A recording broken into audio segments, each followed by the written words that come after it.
Well, the time is just gone 4:35 p.m. right here on the Iftar Drive with myself, Inayat Wadi, and it's our segment with Palestinian Solidarity Association, the PSA, Palestinian Solidarity Alliance, Voices from Palestine. This is our segment, and this afternoon, we are focusing on life under occupation with Yousef Shalabi Awad. But now he's got a very, very interesting journey from being a refugee to becoming a cultural advocate and an activist in Jenin. And when one looks at the his history as well, someone who is a refugee living in Jenin, his parents were actually born in Haifa. He is the director of the Jenin Cultural Center. He's an activist and an international solidarity movement as well, where he holds even a master's degree in peace and development studies from the Gothenburg University out in Sweden. Yousef Shalabi Awad, Assalamu alaikum wa rahmatullahi wa barakatuh. Jazakallah khairan so much, Dr. Shalabi. Wonderful that you're able to join us. Wa alaikum assalam wa rahmatullahi wa barakatuh, my brother Inaya. It's Thank you so much. Thank you so much for hosting me and giving me the stage to speak to our brothers and sisters and to the world about the life in Palestine.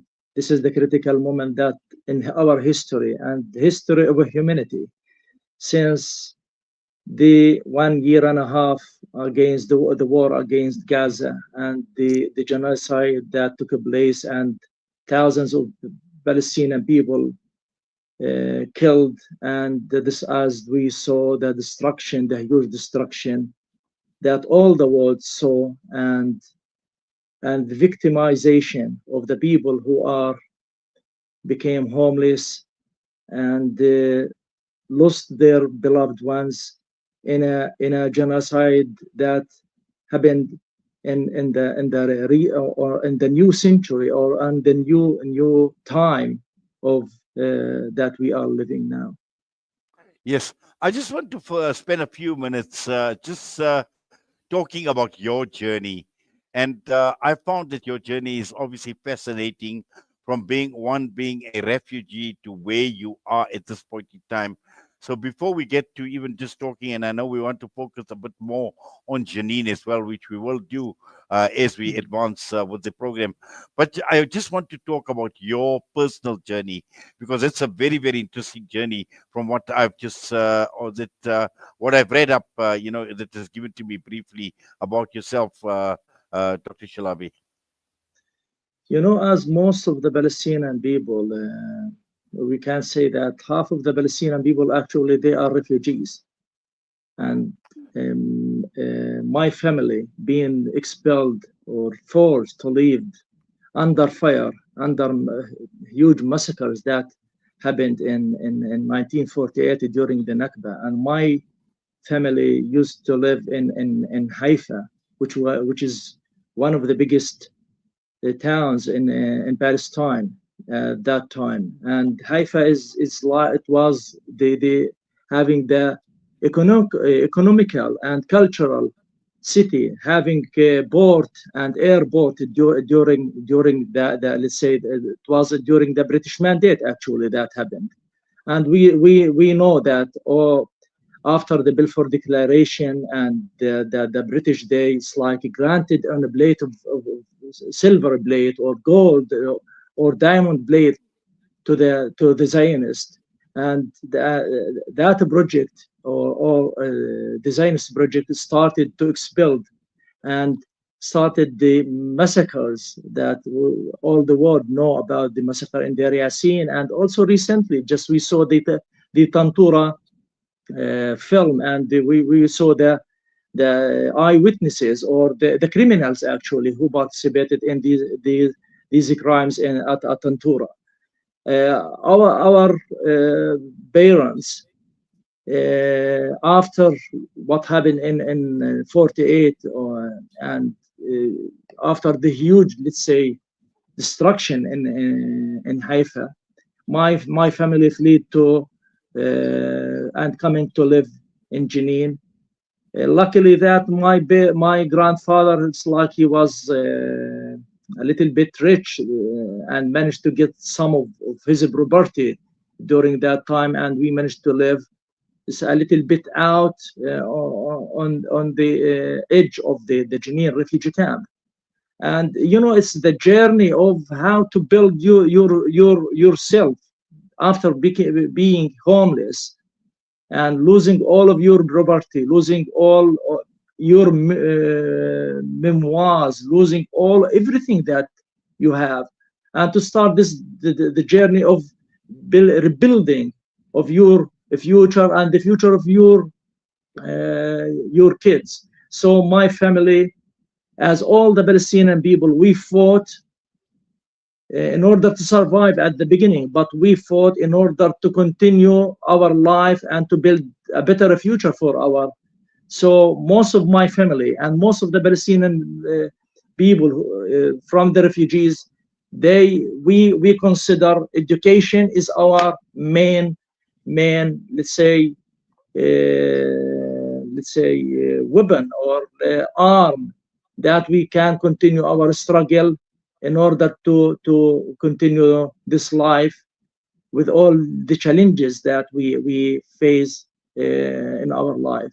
So I continue, and as all of my family member, they struggle to continue their education and have master's degrees or PhD, and we continue this way. And I'm a director of the Jenin Creative Cultural Center, and that we established actually and after as a response on what happened in 2002 after the massacre that happened in 2002 in Jenin refugee camp. Until now we are having the same. Now what's going in the Jenin refugee camp is not separated from what happened in 2002. Yes, in fact, let's just focus a bit on Jenin. And obviously, it's a genocide of its own that is actually unfolding in Jenin as we speak right now. And just so that we can appreciate and we can understand, you know, under the most horrendous conditions that the people of Jenin are obviously going through, but also, as we have seen in Gaza as well, the resistance, the resilience of the people as well. Let's just talk about the people of Jenin and you know, how do they continue to resist such under such brutal forms of oppression and occupation, Dr. Shalabi? Actually, Jenin was struggling before the war in Gaza. Jenin being suffered a lot and being targeted heavily, and there are very huge, let's say, incursions. And we can say that maybe totally more than 200 people killed from the Jenin refugee camp only.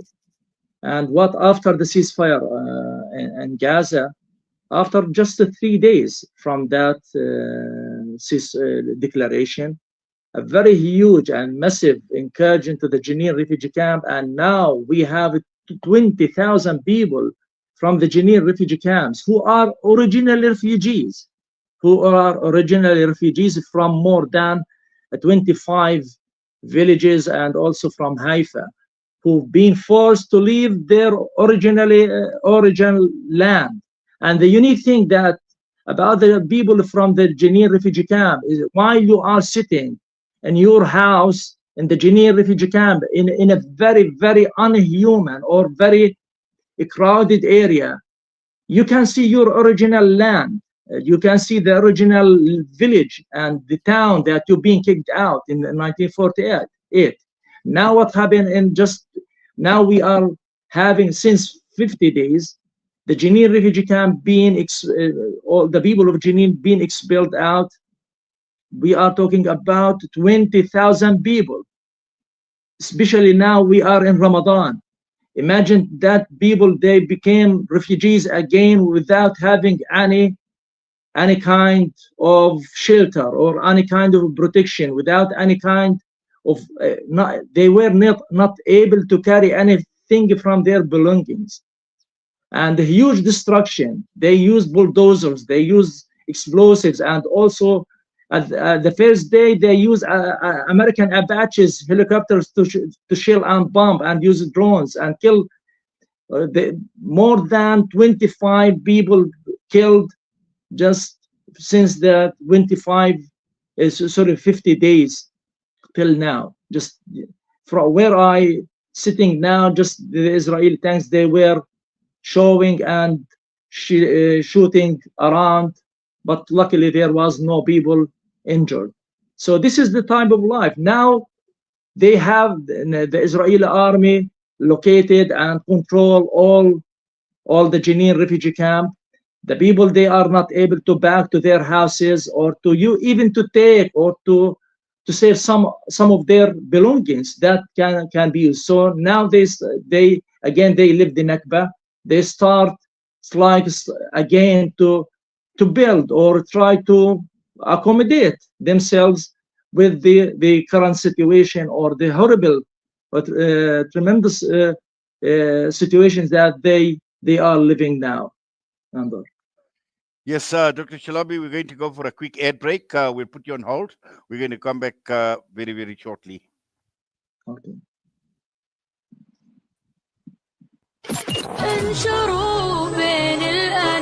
Salam Media, your spiritual companion this Ramadan. World-class financial services only at Sapphire Global, your financial partner. If you are looking for Islamic Sharia and ethical financial products, look no further. Sapphire Global offers a wide range of financial service offerings from short-term to life and investments. A full-service center with all financial requirements under one brand. Our highly skilled and experienced consultants are ready to help protect your financial future. Contact us on 041 001 0184 or visit our website on www.sapphireglobalfs.com. Sapphire Global is an authorized financial services provider. Freedom Stationery supply Marlin and Marlin Kids pens to me and my school friends. They supply just about everything we need to help us get a better education, from books to files to rulers. In fact, any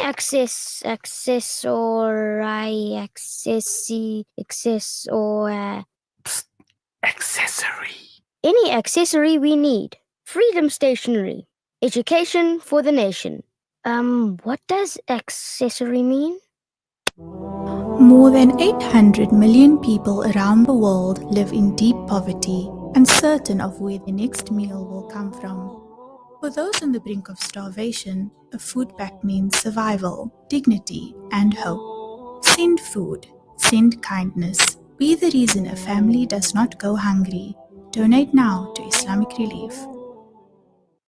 Discover the Africa of your dreams and surround yourself with her spectacular beauty. Relax beneath her serene sunsets and explore wildlife at its natural best. It's where the pride of Africa comes together. The Kwantu Private Game Reserve. Get to know the Big Five or cruise on an elephant safari game drive. Interact with lion and tiger cubs and enjoy world-class halal cuisine while we pamper you during your 5-star stay. Indulge in the true African experience. For reservations, call now on 042-203-1400 or visit kwantu.co.za. The Kwantu Private Game Reserve, the place of gathering. Valley's Motor Spares. We supply motor spares and accessories for all makes and models of motor cars, LDVs, buckies, trucks, and earth-moving equipment. We deliver on time, every time. Please contact us via WhatsApp on 014-592-0925 or call 014-592-0925 or visit 28 Zenderling Street, Rustenburg. Remember the name, Valley's Motor Spares. You are listening to Salam Media live from our headquarters in South Africa. This is Salam Media, keeping you company this Ramadan. Well, we continue with our discussion with Yousef Shalabi Awad, joining us out of Jenin this afternoon. as part of our Voices for Palestine series, together with the PSA and Dr. Shalabi, just to continue. And I just want to focus a bit on your work that you do in Jenin at this point in time.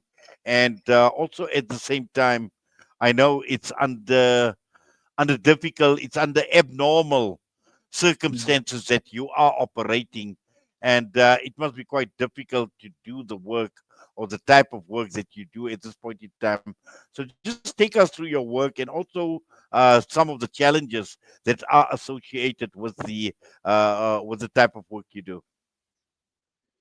Regarding since the establishment the Jenin Creative Cultural Center, and we have the privilege to have let's say several international performances in several countries. Like we had musical performance in 2006 in London, and we have a musical tour in different towns, and also in we visited Scotland, and we have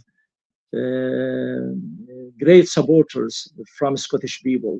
And also in 2008, we had a dance performance in Sweden, and the Swedish people, they welcome our traditional performance. And also during our these visits, we focus on the current situation that the Palestinian. This is the message that we have, or to bring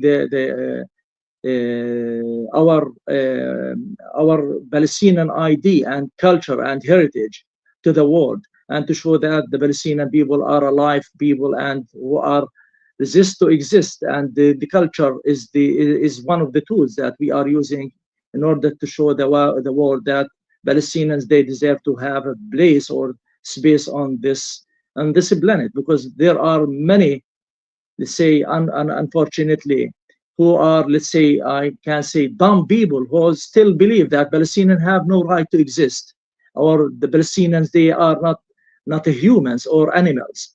So this is, we can say to the world that Palestinians presented to the world alphabets. Our ancestors, the Canaanites, presented to the humanity. In Jericho, we have 10,000 BC inhabited state that still existed in this world, and they present to the humanity that Palestinians participated in the history of all the world, and with many inventions and many creativity, creating many things. And also in 2009, we participated in a theater show in Venice and Berlin, and we also cultural exchange programs.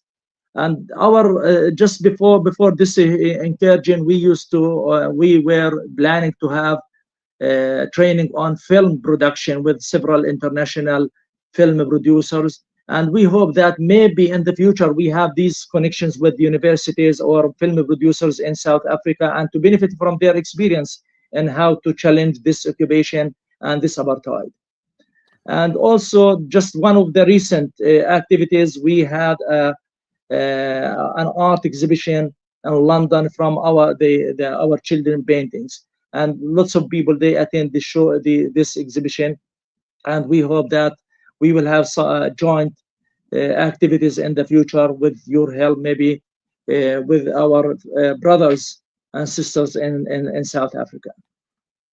Yes. Now, also, just talking of South Africa, obviously, South Africa has got a very, very close association, a very strong bond with the people of Palestine and the Palestinian struggle, as the Palestinians have had a strong association with South Africa during our struggle. So obviously, we are twins when it comes to struggle, or when it comes to resisting apartheid in particular. And just looking at where we are as South Africans at this point in time, in your opinion, in your view, how can we actually increase our solidarity and support for the people of Palestine and Jenin in particular? You know, when we say South Africa, we consider our struggle, or we are like one body and one nation. And when we remember the two late presidents, Nelson Mandela and we late President Arafat, and the joint struggle, both of them, in order the liberty for the South Africa. And this statement from Nelson Mandela, when he said, "Our independence is not complete without the independence of the Palestinian people or Palestine." And we will never forget also the last stand with the Criminal Court of Justice, and the leading point, or the rule that South Africa and the international international arena to support the Palestinian and the Palestinian cause, and to show that genocide, and also challenging all these pressure that South Africa is facing, especially from the American, let's say, colonials, who are insisting and it's like to punish South Africa for standing with the Palestinian rights. Our brothers and sisters in South Africa, they are doing a lot, but also it's needed. There are much can be done, especially we know that South Africa managed through the BDS movement in order to dismantle the apartheid regime in South Africa, and also to the great power that South Africa having in the Africa continent, and also in other countries through its relation. And we hope that this diplomacy will manage to confront or to stop this, let's say, this occupation, and also to stop this genocide, and till we reach our independence and get our freedom. And we hope that maybe this is something that I am calling for, is that how we can build Slack connections with universities. We have the Arab American University in Jenin, Al-Quds Open University here, also through our cultural center, how we can build this kind of relation with on the cultural, and also with our politicians. So maybe mutual visits. This is something that maybe if it's possible to arrange, maybe having delegations from Palestine to visit South Africa, and also to learn from your experience. That we know that your rich experience can be taught, and people can learn from deeply, and we can benefit from that. And we are open for any chances or any ideas or thoughts that you can be presented from our brothers in South Africa. Well, certainly. And just finally, Dr. Shalabi, just final thoughts and a final message to our audience today, and especially now that we are in the month of Ramadan. And in the month of Ramadan, our message that for all Muslims, and I can ask them, how can you forget your Qibla, first Qibla as a Muslim? How can you forget your brothers who are suffering daily, and people who are treated as even less than animals?